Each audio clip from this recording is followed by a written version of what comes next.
goods and ideas over several millennia, it was not Chinese that were the agents of this.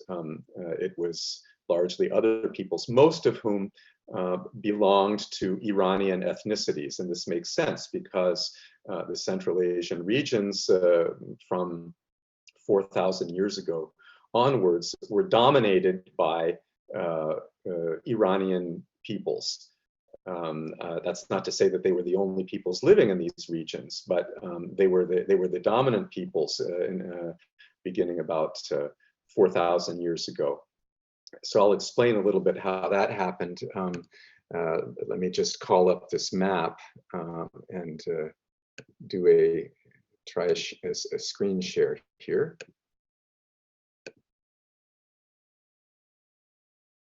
Okay, so is the map visible to our viewers? Okay, so here we have a physical map of Eurasia, and it's very important that it's a physical map, because I want to make the point that in prehistoric times, when peoples were on the move, they didn't have maps and they didn't know where they were going. You might say, well, why would they move in the first place? Well, if we look at this region up here, this gray area, this green area here, that starts basically in Hungary here into the Danube plain and into what's now Ukraine, southern Russia, across the Urals and into Siberia, all the way to Mongolia here. This is a region that into which Indo-European speaking peoples that were the ancestors, the linguistic ancestors of the Iranian and Indic branches of the Indo-European languages. The Proto-Indo-European probably arose around here in the North Pontic steppe region around 5,000–6,000 years ago. And these peoples had a pastoral nomadic economy. That is to say that they survived mainly by pasturing livestock. And this was a result of their environment, the fact that they were living in a grassy steppe region where grazing animals like cows and horses and sheep could flourish. And so that was in essence their economy, but their economy was supplemented by raiding. In other words, they would steal from each other. They would steal from neighboring tribes. It wasn't considered stealing. It was considered, going out and getting wealth. Wealth was measured in livestock, going out and getting wealth and bringing it home to your people. And the mentality of this kind of lifestyle is very well reflected in the Rig Veda, which is associated today with Hinduism, but it's actually a set of hymns or liturgies that probably date back at least 3,500 years, and were composed by these peoples, these pastoral nomadic peoples of northern central Eurasian steppe. Which celebrate this raiding and basically make a distinction between us, our group, and them, anybody else. And we are superior, they are inferior. The Sanskrit term for the inferior people is dashas, or das in contemporary Indic languages, which kind of translates as natural slaves. So this idea of us and them, and they do not deserve to have livestock. So we need to liberate the livestock and bring it to ourselves. And this is very much present,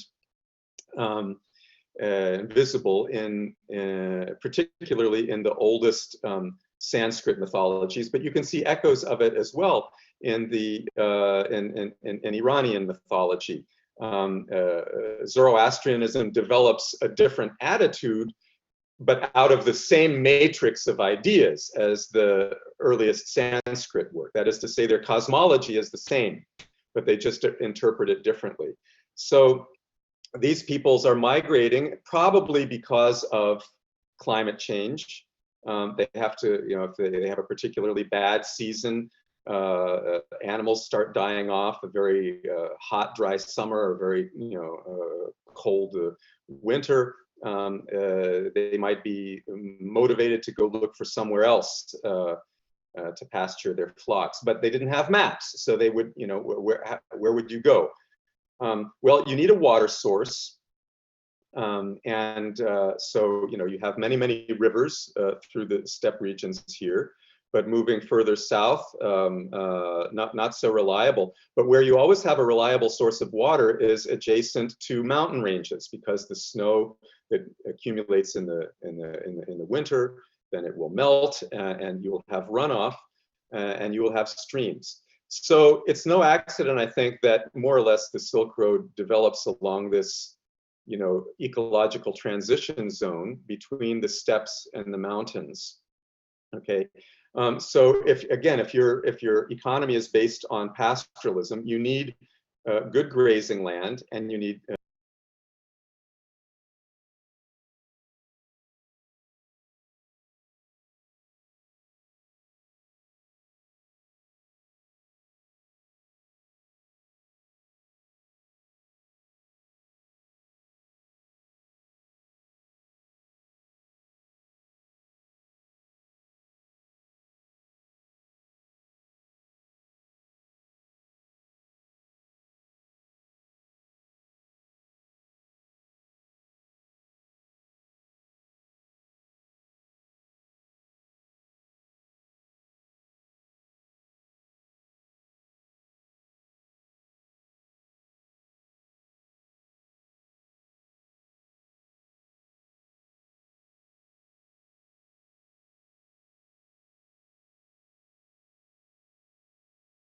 long way from China. And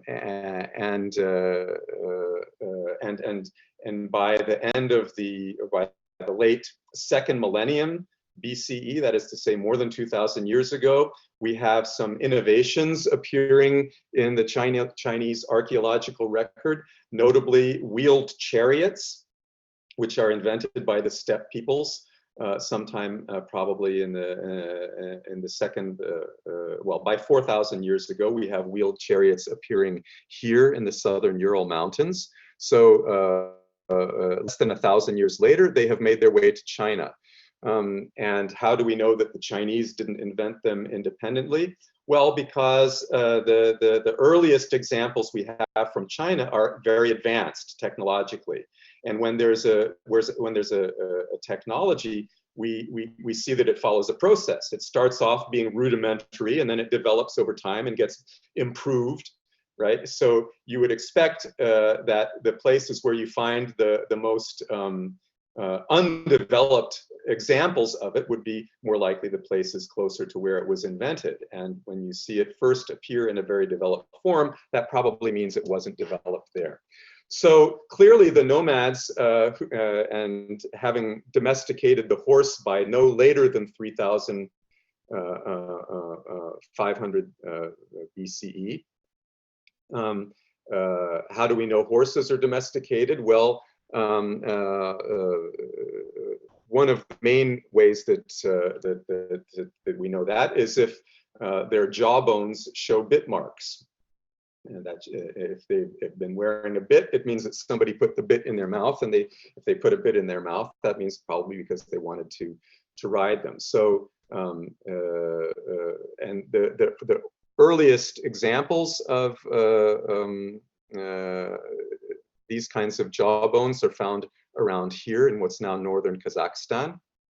So that may have been where the horse was first domesticated. And of course, when these peoples were able to domesticate the horse, that made them far more mobile. It made them the most mobile people on the face of the earth for quite a few centuries. And so the steppe nomads become associated with an equestrian lifestyle, living on horseback, and being quite fearsome fighters. Again, raiding was part of their cultural ethos and economic necessity. and being mounted on horseback, they gave them advantage in fighting of the people who were on foot. They also developed superior weapons technology. And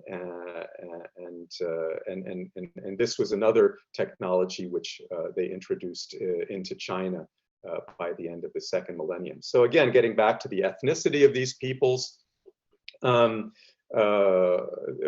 one feature of nomadic cultures is that the nomadic societies tend to be rather fluid. They absorb and lose groups depending on circumstances. So, you know, if you're going to go on campaign, you might gather a bunch of tribes together and, you know, constitute a bigger force. And then once the campaign is over, you know, you split off and go your different ways again.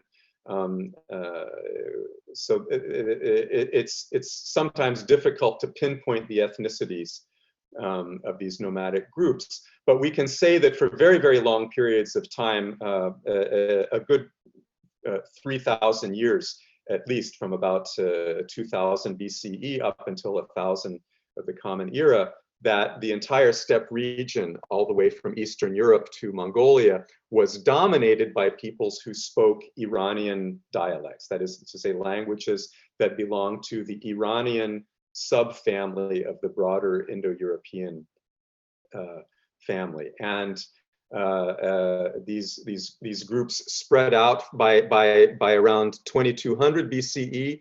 They were present in the southern Urals here. They left an archaeological record which archaeologists call the Sintashta or Archaim culture, which has many distinctive features.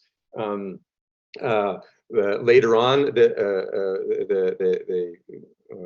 continue to move eastwards towards the Altai Mountains here across the steppe, and leave an archaeological record which is referred to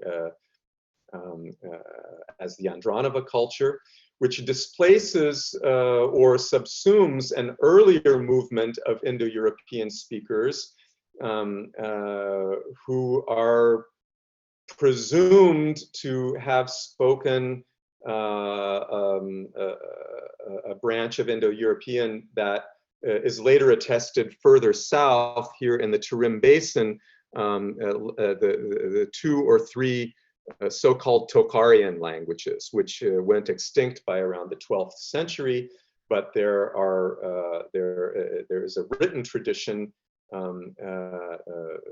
during the centuries before that, which establishes the language as a branch of Indo-European, and they seem to have preceded the Iranian speakers moving eastwards. So the earliest transmissions of steppe technologies into China may have been brought by Proto-Tocharian speakers, but by no later than 1000 BCE, it was clearly Iranian speakers who were dominating this whole Eurasian steppe region. So the Greeks refer to these peoples as Scythians, sometimes in a specific sense, referring to certain groups of them that lived in this region north of the Black Sea, but sometimes in a more broad sense. Scythian probably is a term in ancient Greek. It would have been pronounced something like skuthoi, from an Indo-European root to something like skuth, a verb meaning to shoot. So they were the shooters, they were the archers, they were known as the archers. And there are different variants of that term that appear in attributed to different peoples from the steppes. So throughout the second millennium BCE, these Iranian-speaking mounted archers are coming to occupy these regions here. Some of them move into the South Caspian region. We have a group known as the Medes, who come into contact with the Mesopotamians here, and become the major suppliers of horses to the Assyrian army. And then later on, we have another group who are known as the Parsumash or Persians, established themselves a little further south, and during the 6th century BCE, establish the great Persian Empire of the Achaemenid dynasty, which rules from Greece all the way to India for about 200 years until they're overthrown by Alexander the Great's Greek army, the Macedonian army in the 330s.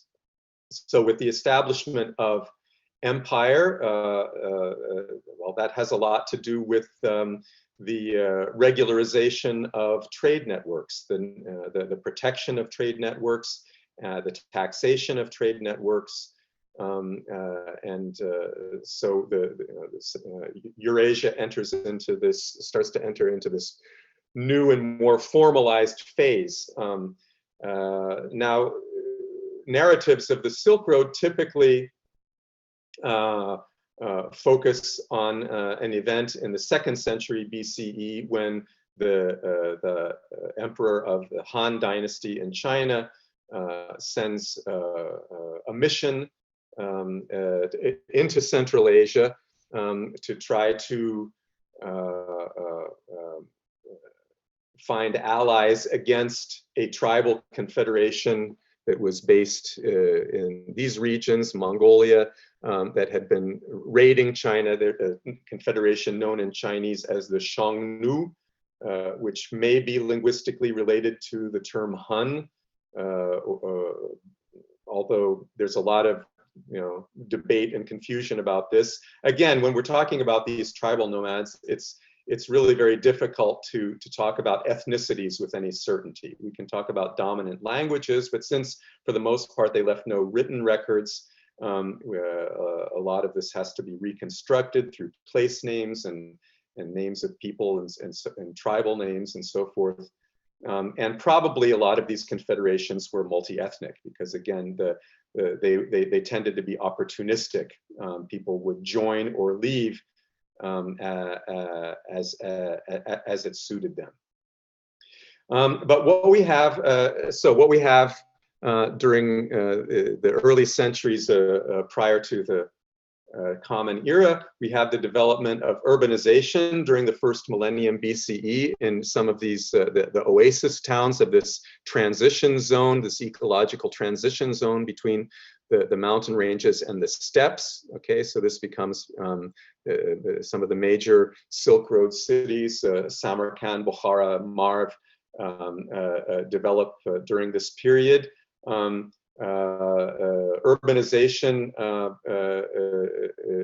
has taken root in this region by during the 2nd millennium. The peoples who are living there, we don't know their language or their ethnicity. Archaeologists refer to them as the Oxus civilization because they're based along the Oxus River here. It's called today the Amu Darya. Archaeologists sometimes refer to the archaeological record as the Bactria Margiana Archaeological Complex, or BMAC. But again, we don't know what language they spoke or what their ethnicity was. But we do know that by around 2,500 years ago, they were getting absorbed by Iranian-speaking steppe nomads who were moving to the south and coming to dominate their culture. And so linguistically, it's the Iranian that takes over, and we have the emergence of the Sogdian language, which is an Iranian language which begins to appear in written form by around 2,000 years ago. So the civilization of the steppe oases in Central Asia, I think, can be understood as a synthesis of the steppe nomads who are Iranian speaking with the settled agriculture and urbanized peoples of the Oxus civilization, creating a new kind of society, a new kind of economy. And this becomes, you could say, the heartland of the activities associated with the trade networks that we call the Silk Roads. later on. So by around 2,000 years ago, we can say that the Silk Roads, such as we understand them, are dominated by Iranian-speaking peoples, mainly Parthians, who lived a little bit to the west, and then Sogdians, who lived here, with their main cities being Bukhara and Samarkand. Okay, so the Parthians emerge as the ruling dynasty of the larger Iranian world here in the Middle East by the late third century BCE, in the aftermath of the Macedonian invasions and about 100 years or so of Hellenistic rule under the Seleucid dynasty. Eventually, the Parthians established themselves as a kind of loose dynasty ruling over roughly the lands that the Achaemenids, the Persian Empire, had covered in the centuries before that, basically from the Mediterranean to India, and here they would run up against the Sogdians. So the Parthians and the Sogdians that were then, as being sort of in the middle of this east-west trade network, they were ideally situated to serve as the middlemen and to make substantial living off of trade. This allowed these societies to flourish. And it also meant that the participants in these trade networks were, for the most part, ethnic Iranian speakers, Parthians and Sogdians. And beginning in the first centuries of the Common Era, we see that they are traveling along these networks into this area, the Tarim Basin, and eventually all the way to China, and basically setting up their own trade networks, establishing expatriate communities of traders, businessmen, all along these oasis cities, and all the way into the Chinese capitals at Xi'an and Luoyang. We have these Iranian merchant communities. So again, mainly Parthians and Sogdians. As I said before, though, that these networks serve not only for the transmission of goods, but also ideas. And in this respect, Buddhism is often associated with the stories about the Silk Road. Buddhism marks a really significant new phase in the history of religions. It can be argued, I think, to have been the first universal philosophical system. And it really does begin as a philosophy rather than a religion. The Buddha taught a particular way of understanding reality and a particular way of living within that reality. And he did so claiming that that his diagnosis and his prescription were universal. And to my eyes, at least, as a historian of religions, he's the first person in history to do that. That is to say that prior to the advent of Buddhism, the attitudes that people had towards what we call religion or philosophy, that is to say, understanding the world and our place in it, were understood as being local and culture and region specific. Okay, so if you grow up in a certain place, that place has its deities and its myths and its rituals, and you participate in that. And if you go somewhere else, they're going to have their own deities and myths and rituals, and then you will participate in those. There's no sort of, universalism in that. If you look at even the religion of the Israelites, for example, I mean, it's maybe hard for us to get a sense of what it really was 2,500 years ago, because it's very different today. It's very much Judaism today is very much a product of the Talmudic rabbis in the 4th, 5th, and 6th centuries of the modern era.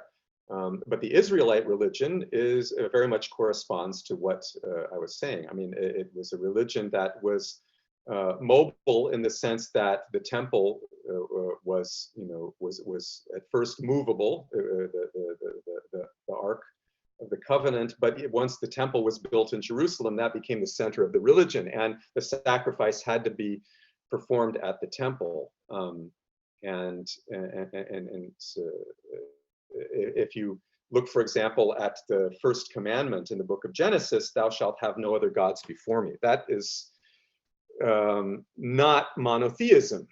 It's what we could call henotheism, I suppose, one God among many. But the commandment is that amongst the gods that admittedly exist, you Israelites are only supposed to perform sacrifices to one, Yahweh. Okay, so that's a very different religion from what Jews practice today.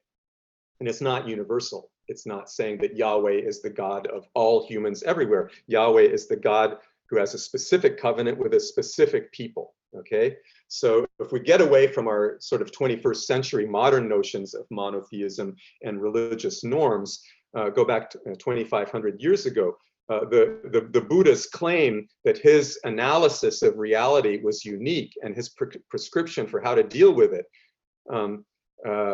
was universal. That is to say, that nobody had ever done that before, to make this claim. Now, what's interesting about the connection of Buddhism to the Silk Road is that it may go back to the very beginning. The Buddha is said to have first made... I'm getting some sound interference here. Is there a problem? The Buddha is said to have introduced his ideas to the public at a sermon at a deer park outside of Benares. And according to some Buddhist legends, there were a couple of businessmen from Balkh, that is to say, they would have been Bactrian or ethnically Iranian businessmen who were in India on a business trip, and they heard about this guy, and they went and heard his sermon, and they got impressed, and they carried his ideas back to them, back home with them to Bactria, which is here in what's now northern Afghanistan. So, thereby, connecting the Buddha's ideas till the Silk Road. So whether this this story, whether this legend is true or not, and it's certainly plausible enough, there could well have been Bactrian businessmen in Benares and northeastern India here at the time that the Buddha introduced his philosophy. And if they were impressed, they could well have transmitted those ideas.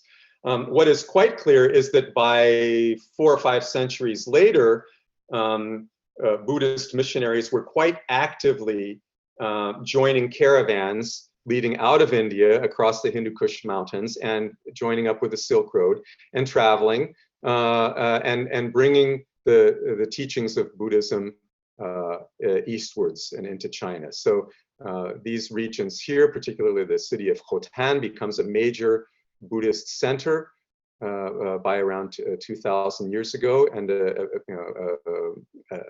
staging point for the transmission of Buddhism further east into China. But what most people who have imagination about the Silk Road don't realize is that Buddhism was merely the first religion to make this journey, because Judaism as well was transmitted from west to east along these networks because Jews were had their own trade networks, and there were Israelites settled in this region of what's the Eastern Iranian world by the 8th century BCE at the latest. We know from the Bible that in 722 the Assyrians conquered the kingdom of Israel, and they deported many Israelites to Central Asia, to this region, what's now northern Afghanistan, Tajikistan, Uzbekistan. So we have Jewish communities there already from the 8th century, late 8th century BCE. And over time, they became involved in these trade networks and moved further east. And by no later than 2,000 years ago, we have Jewish trading communities established in China proper. When Christianity comes along, it's like Buddhism, a universal missionary religion, claims universal truth. And the missionary effort begins already by the mid-1st century of the Common Era. And the interesting thing about the history of Christianity, which is little known in the West, we hear about Christianity being an illegal, unrecognized religion persecuted by the Romans up until it's legalized by Emperor Constantine in the early 4th century. But what we don't hear is that there's another side to the story, that beyond the borders of the Roman Empire, here as we move into the Iranian world of the Parthians, there was complete freedom of religion. And it seems that even some of the very first apostles spread Christianity into the Iranian world and beyond, into India and Central Asia. And they had complete freedom of movement. There was no persecution from the government, and they were setting up bishoprics and many churches. And bishops all around this region during those very centuries that Christianity was suffering and persecuted as an underground movement in the Roman Empire. And indeed, Christianity spread all throughout the Asian continent, much as it was spreading throughout the Mediterranean and Europe, such that for the first 1,000 years of Christianity, it was as much an Asian religion as it was a European religion. And it's only in the second millennium that it begins to recede in Asia. And it's not absent, of course. There are 20 million Christians in China today. There are Christians in southern India that trace their origins back 2,000 years. And there are Christians all over the Middle East. But 1,000 years ago, there was much more balance between Eastern and Western Christianity. Manichaeism is a religion that doesn't exist anymore, but it emerged in the 3rd century and flourished, survived at least until the 17th century in southeastern China. This was a syncretistic religion that was established by a prophet of Parthian origin, in other words, an ethnic Iranian by the name of Mani. It drew on Christianity, it drew on Gnosticism, it drew on Zoroastrianism, and as it moved across the Silk Road into the East, it absorbed or modified, adapted itself to Buddhism and Taoism, such that it was able to survive in China up until the 17th century. And then, eventually we have Islam, again, follows the trade routes. Islam is a religion that spreads dramatically beginning in the mid-7th century by following the trade routes. Okay, so the pattern that each of these religions follows, again, is that they spread along the trade routes. And they spread not so much through conquest, but rather by the activities of businessmen. And these businessmen establish local communities all along these routes. and alliances with local elites, who then see alliances with religious communities in other parts of the world as fostering their capacity to participate in international trade. So a local governor or a local ruler or local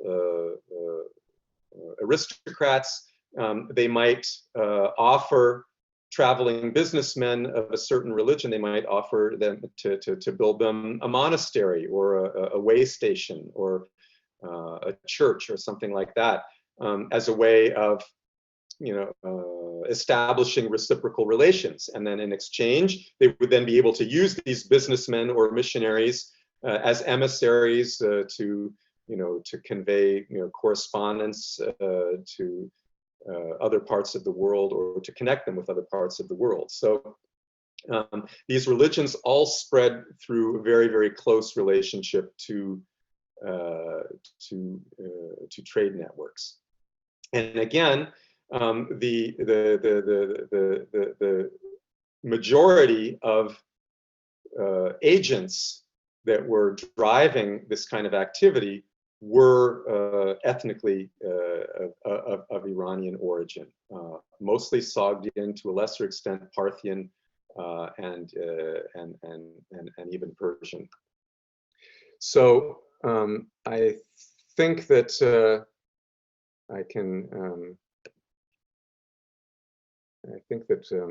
we can open it up to questions at this point.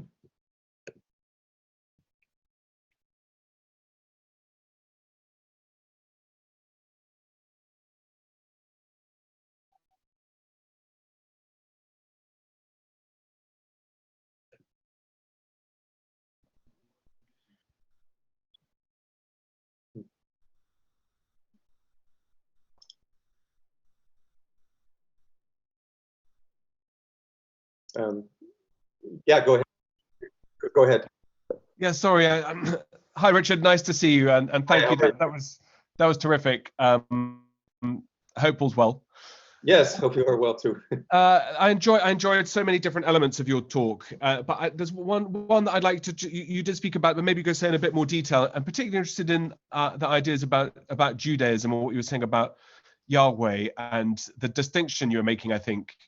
Could you sort of go into that in a bit more detail, or talk again about how you see the origins of Judaism within the context of shared ideas about spirituality and divine? That'd be really interesting to hear your thoughts. Well, again, I would make the claim, and I'm not a scholar of Judaism, and I'm not Jewish, but as a historian of religion, my view of Judaism is that it is Judaism as it's understood and practiced today is a product of the Talmudic scholarship, which culminates by the end of the 6th century. And it's largely a product of the Babylonian environment, which of course was part of the Iranian world at that time. And it's heavily marked by Iranian culture, something that Talmudic scholars have only in the last 20 years or so really started to look at seriously, but they're doing it in a big way, and it's really reshaping our understanding of the history of Judaism. The religion of the Israelites at the time of, say, the Babylonian captivity is not the Judaism that of the Talmud and the Talmudic scholars. It's not the Judaism that's practiced in synagogues today. It's something very different. It's a sacrificial religion, similar to most ancient religions, which are based on preparing a sacrificial animal to then be offered up to the deity, usually through burning. And there's a whole preparation, which is accompanied by a liturgy, and it's performed by priests. Well, none of that happens in Judaism today. Okay, so it's all been, and the reason for that is that according to the principles of the Israelite religion, this could only be done at the temple. And the temple was destroyed once and then rebuilt and then destroyed again in the late 1st century. And since then, it has not been rebuilt. And since the temple has not been rebuilt, the ancient Israelite religion cannot be performed. And since it cannot be performed, that means that the traditional priests were basically out of a job. and who rose to fill the vacuum of religious authority amongst the people that we call Jews, that have only been called that since about the 3rd century BC. The term doesn't exist before that. It means Judean, so it's a geographic term originally. They reimagine this new group of scholars who are not priests. So they're known as rabbis, which kind of means master. It can be translated, I guess, as master. This new group of religious leaders emerges to fill the vacuum left by the fact that the priests can no longer perform their religious duties in the absence of a temple where they can do the sacrifice. So, and they emerge to fill this vacuum of religious authority by reworking the liturgies, the texts, in a metaphorical way, right? So you are no longer literally preparing the animal for sacrifice, but metaphorically you are perfecting your being as a human, to bring yourself into a proper relationship with God, right? And so the ancient texts, the Torah, becomes reinterpreted by these rabbis. What used to be literal becomes reinterpreted metaphorically. And then the commentary on how Jews should understand that is written by the Talmudic scholars. And that's what the Talmud is. It's a commentary. It's a way of understanding. It's the rabbis' prescriptions for how to understand the Talmudic text, or the Torah, in a metaphorical way. So it's a new religion. It's not the same religion, in my view. I mean, of course, practicing Jews would probably disagree with me, but the religion of the Israelites prior to their encounter with the Persians is very different. And if you look at the biblical texts, the texts that are included in the Hebrew Bible, there's the Torah, but then there's the books of the prophets, and then there's the Ketuvim, the writings, And most of this material was composed after the Babylonian captivity. So there's this intermediate stage in the development of Judaism, which is very heavily marked by Iranian ideas that are totally absent from the pre-exilic Hebrew texts. Ideas like heaven and hell, the angels and demons, bodily resurrection of the dead, final judgment. None of these ideas are present in the pre-exilic Hebrew writings. They all appear afterwards, after Jews have started to live in an Iranian cultural environment. So that's a big transformation there. And of course, it lays the groundwork for the cosmology of Christianity, Manichaeism, and Islam. Okay. So yeah, I don't know if that answers your question. I mean, look, I think that obviously there are the later changes. I totally follow, and quite right, and fascinating, of course. I guess the question is the origins of Judaism in the beginning. And I do take the point that it's an area of your interest, but maybe not. You wouldn't maybe jump up as your first question you'd like to be asked about, right? But it's about the context for which ancient religions spring up. I mean, you talked about Buddhism and about how these ideas get adopted, reshaped, how many similarities there are, and then there are divergence for all sorts of reasons, usually, but not only political, et cetera, et cetera. Yeah. I described the Israelite religion in one of my books as a tribal Yahweh cult. And one of my Jewish colleagues in my department, he took issue with that, but I'll stand by it. I mean, I'm just looking at the data as a historian of religion, and the ancient Israelite religion corresponds in every way imaginable to the model of ancient cultic religions. You sacrifice to a deity. It's a blood sacrifice to to a particular deity. The only difference being or the most noticeable difference being, for me, with the ancient Israelite religion, is that during the period of the during the period of the Mosaic period, that the temple was mobile. So Yahweh was imagined to move along with the people. So this covenant established on Mount Sinai between a people and a God, one people among many to one God among many, that God was no longer rooted to a particular mountain or a particular rock or a particular body of water. It was rooted. It moved with the people, and this, that was the Levites. I call them God's roadies because they were the ones who broke down and set up the stage every time for the priests to perform their sacrificial duties. And you could do that because this Yahweh was on the road with his people.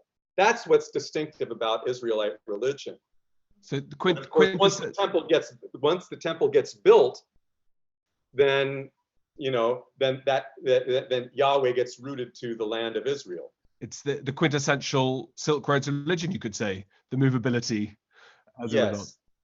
I'm going to come back with more, but I can see there are other questions, but so much to think about and talk about. Thanks, Richard. I'll stay quiet for now. Thanks.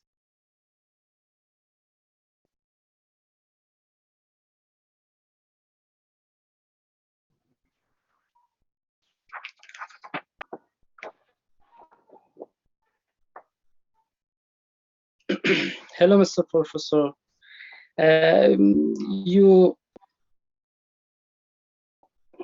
You think about business trade in Silk Road. If we consider Silk Road as a superhighway, not a road, superhighway, and consider Iran as a country between East and West, what cultural potential are there now for Iranian or international relationship for Iranian? Thank you. Are you talking about today or in the past? Today. Well, my talk was about, a historical phenomena, but today I think that, Iran is still very central, and to the extent that the Belt and Road Initiative is sort of attempting to recenter the global economy. Iran is, it's, we say in French, incontournable. You cannot go around it. You have to go through. So Iran is surely going to play a huge role. How the dynamics of power balance between Iran and China play out, that's a big question, because Iran right now suffers a lot of serious disadvantages on the global scene compared to China, its capacity to act and its relationship with other countries. But history tells us that Iran is the natural power of the Middle East and Central Asia. We're maybe right now in a somewhat unnatural phase, but you can't fight nature forever. So I think that Iran will eventually reassume a very, very central role.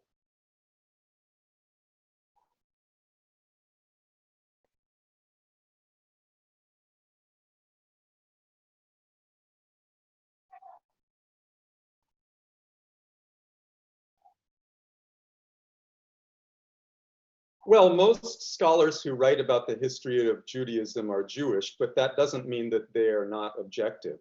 And most of what I've learned from Jewish scholars or historians of Judaism. And again, I'm not an expert; it's not my field.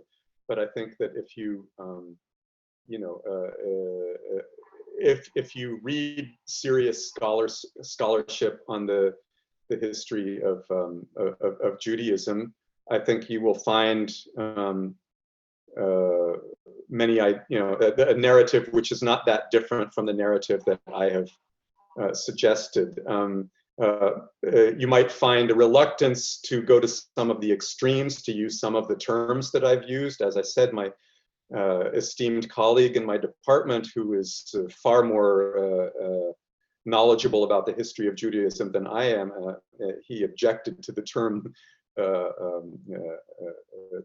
tribal Yahweh cult, but his understanding of the differences between Israelite religion and Talmudic religion, I think, is probably not that different from mine. I don't think there's anything very innovative in my view of the history of Judaism. It just might seem a little bit strange to people who are not historians of religion and just grow up with a particular narrative. The problem is that the problem with teaching religion or talking about religion with people who are not historians is that most people think of religions as static things that never change, that they come into the world at a certain point in time, and then they just get, people accept them, and then they just, perform them and believe them. But religions are organic things, they are born, they have an infancy, they are not fully formed. And then they develop as a result of the influences that they experience from encounters with other forces. They have to redefine themselves, they have to adapt themselves. And a really good example of that, and the previous question about the Iranian influence, I can give some examples of just how much Iranian culture has influenced all of the world religions, precisely because it was in the middle, and it was because it was ethnic Iranians that were the transmitters of Buddhism and Manichaeism and Christianity and Islam, because when they adopted these religions and became members of these religious communities, they understood these religions through their own cultural filters, which were Iranian.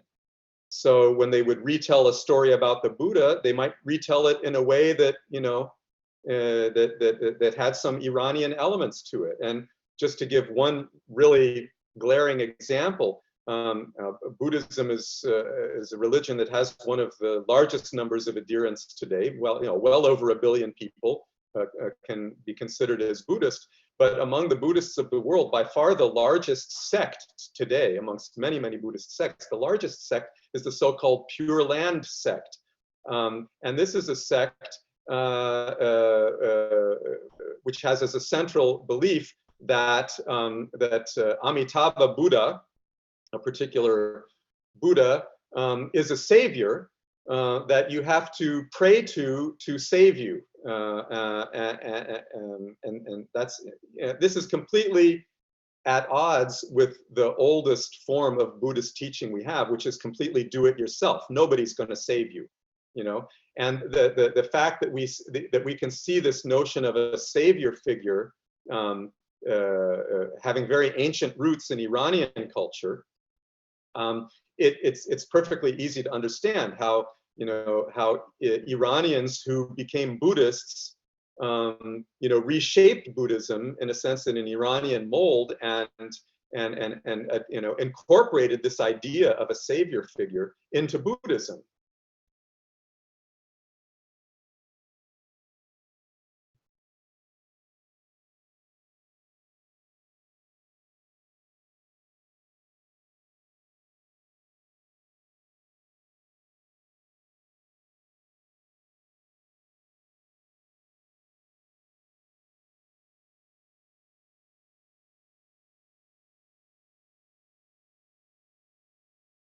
I think that what we call the Silk Road, and again, let's insist on the idea that it's a modern conceptualization, and it's a way of, we use this term in order to be able to have a conversation which is meaningful to us, right? And we care a lot about talking about globalization today. It's a contemporary issue. So insofar as we need ways of talking about history that can help us understand our experiences in the present, I say, yeah, why not? If it helps us understand the modern day phenomena that we're living through, if it helps us make sense of it, to look back in history and see some precedents and some patterns which established themselves, more than 2,500 years ago, then sure, if it helps us to call it pre-modern globalization, then let's call it that.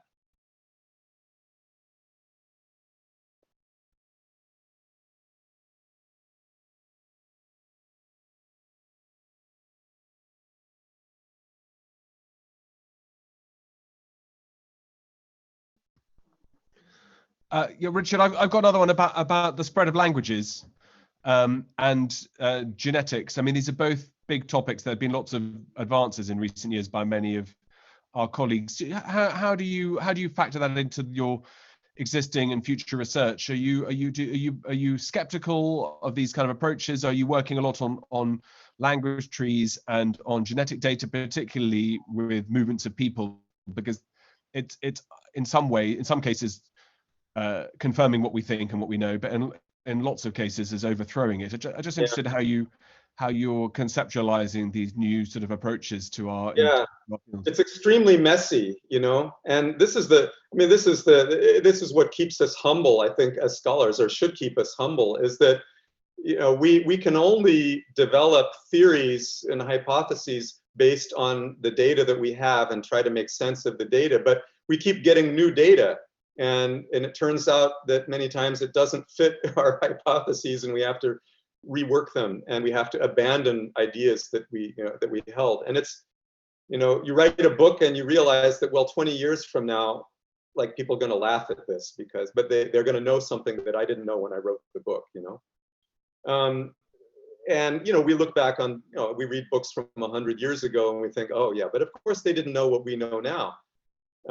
It was a huge event in the early 20th century when these European archaeologists started digging up around the Tarim Basin, and they discovered all of these, you know, hundreds and hundreds of manuscripts that had been buried for 1,000 years or more, many of them in languages that nobody knew existed. You know, I think something like 17 languages that were not previously known. Most of them are Iranian dialects. Most of them belong to the Iranian language family, not all of them. But, you know, languages like Sogdian, like Khotanese, you know, like Khwarezmian,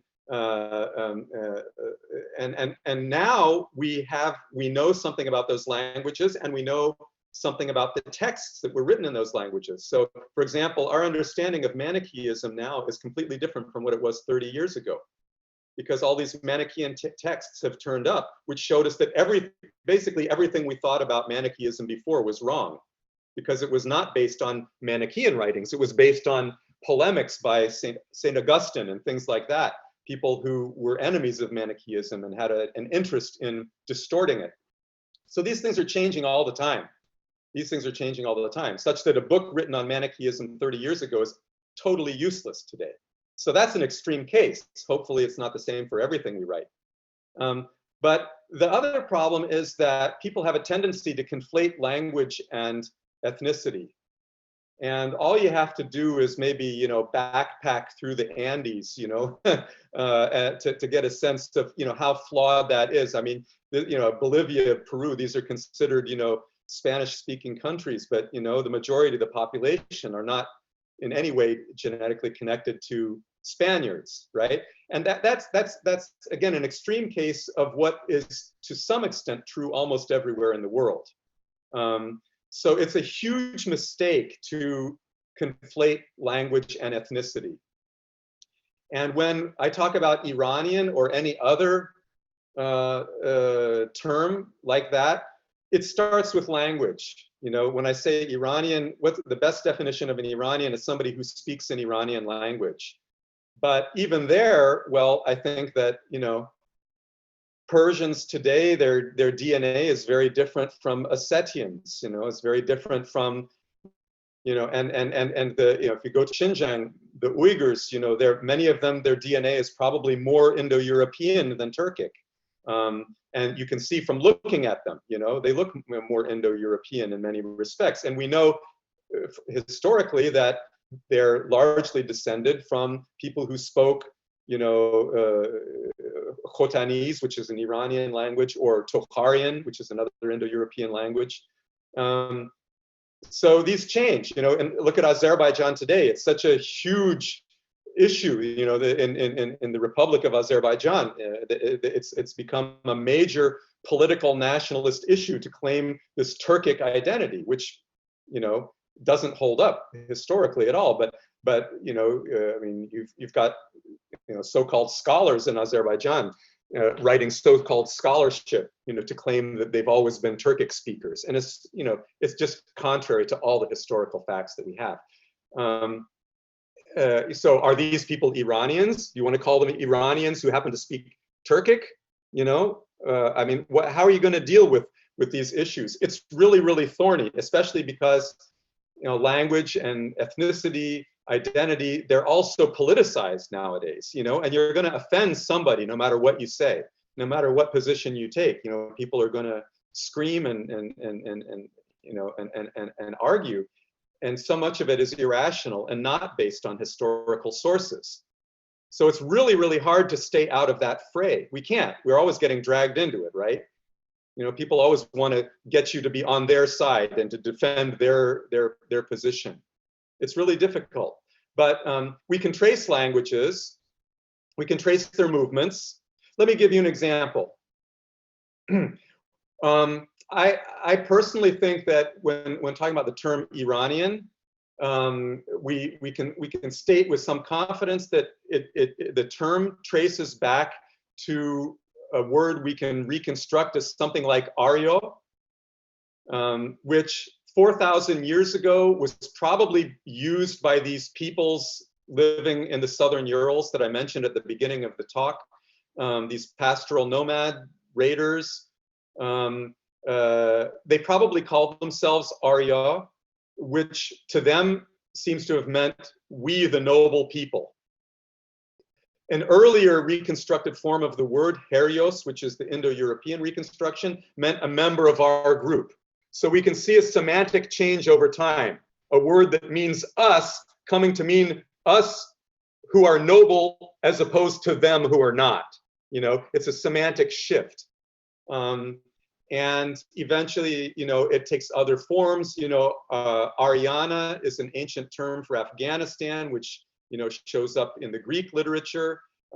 So in the, you know, in the inscriptions of Darius, the Achaemenid emperor, you know, he says, you know, I am an Aryan, son of an Aryan.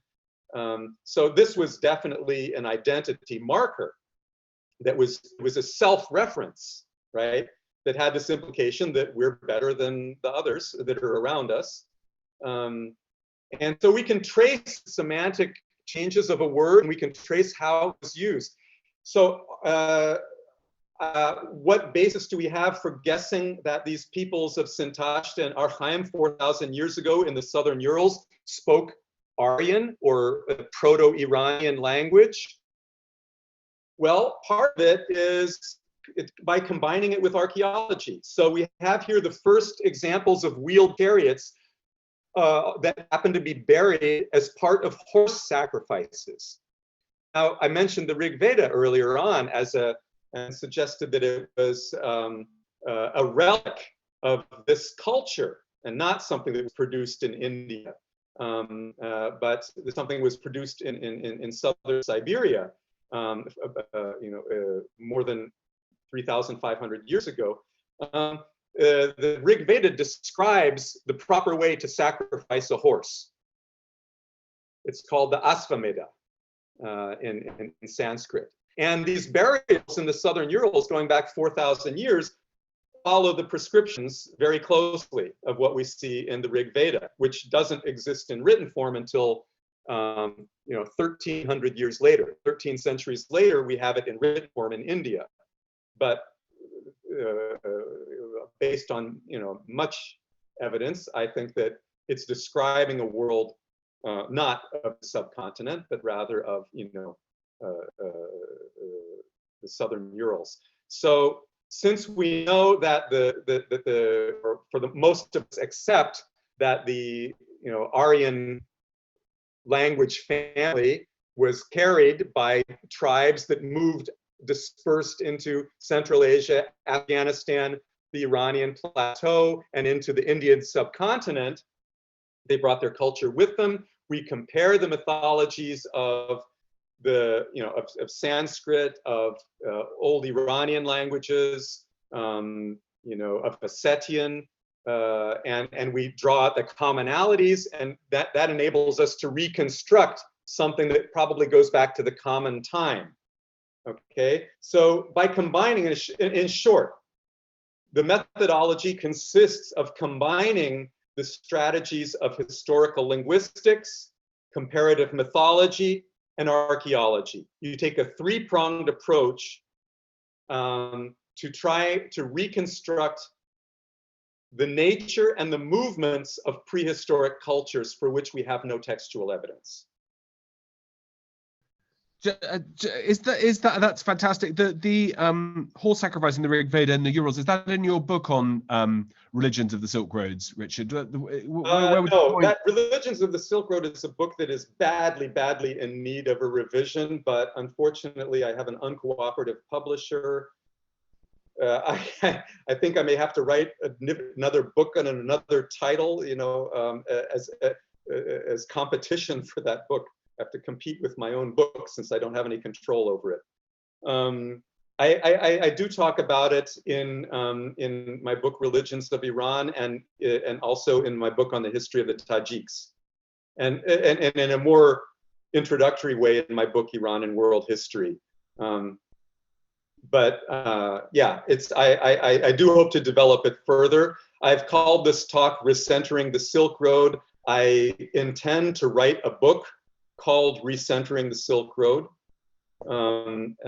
which I think will, build out of some of the ideas that I've been presenting in this talk today. Well, I'll look forward to that. But thank you. That's fantastic. Thank you.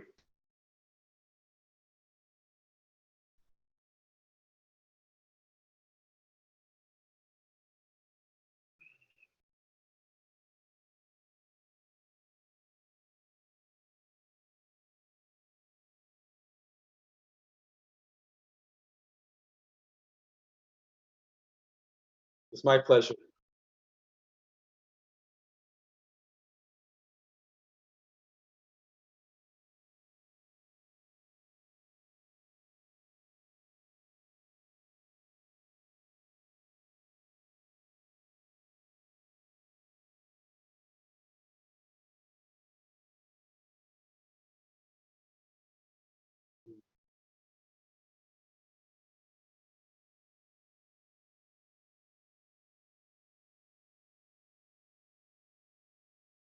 Thank you.